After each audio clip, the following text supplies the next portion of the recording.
And there is no sign of a solution to Washington's Christmas budget standoff that threatens to shut down much of the government.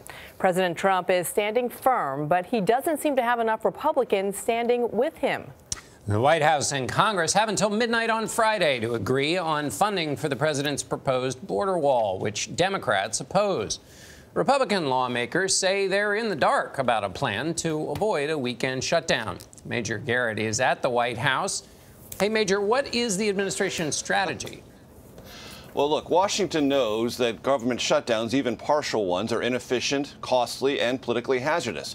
But Washington's heading toward one because the president, President Trump, doesn't appear to have a strategy to avert one. Or if he does, he hasn't shared it with congressional Republican leaders. What does the president want? $5 billion to build the border wall on the U.S.-Mexico border, or at least part of it.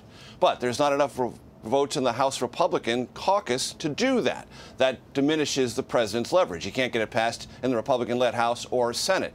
Aides here have suggested to the president a stopgap short-term spending bill into January, but that would be under new House Democratic management. The negotiations would be even tougher. The president's leverage diminished, so he wants to stand firm.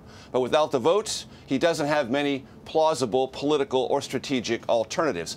Democrats have offered $1.3 billion of border security. That doesn't include very much for the wall. Accepting that would be a defeat the president would rather not take. So here we sit, waiting for the president to see if he can find a way to victory or recalibrate or redescribe defeat.